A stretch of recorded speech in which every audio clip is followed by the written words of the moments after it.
Texas State Representative, Republican Caucus Chair, Tom Oliverson. So good morning to you.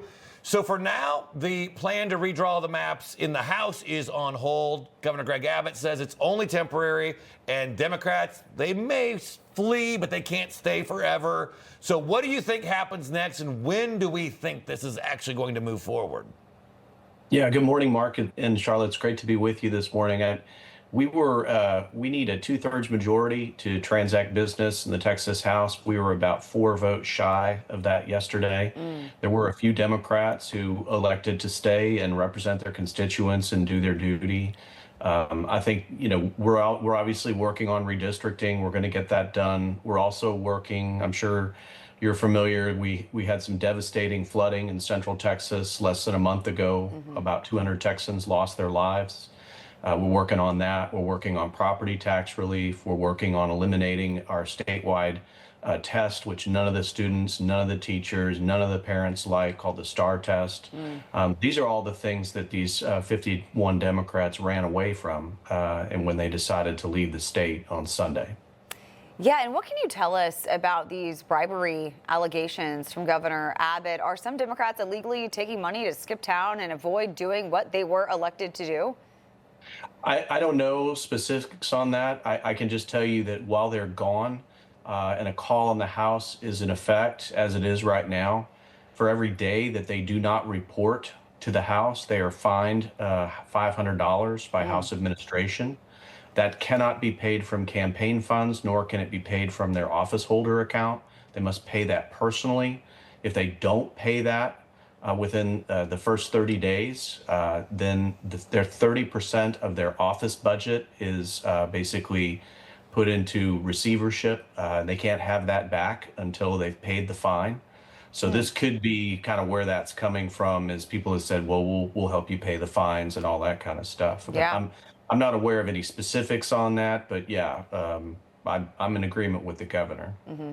Yeah, and just something that I noted here, we mentioned earlier 51 Democrats fled the state.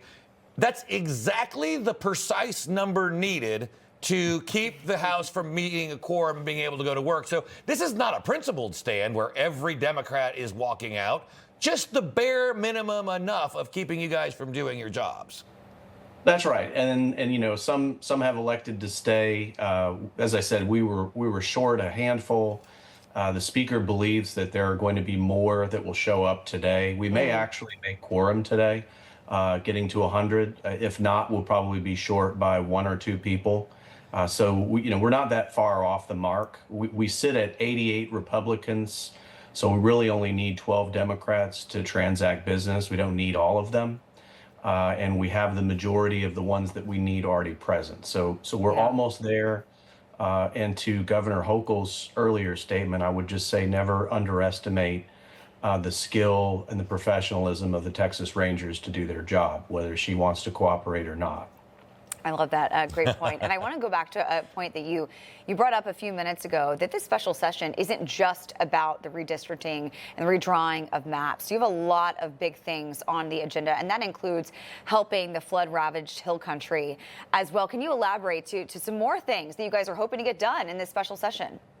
Yeah, I mean, I think, again, the flooding is the big issue that I think we're very concerned about. And I think for a lot of our Midwestern viewers would probably relate to, what happened in Central Texas is akin to having an F5 tornado blow through your town in the middle of the night. I mean, this came without warning.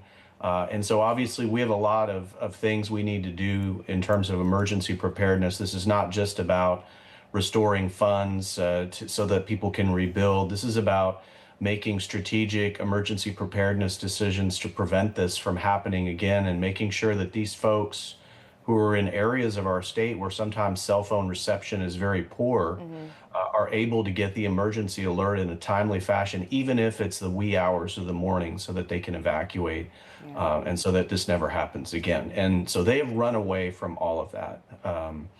And I think it's very embarrassing. Information. Truth is freedom. Is Newsmax. It's real news for real people.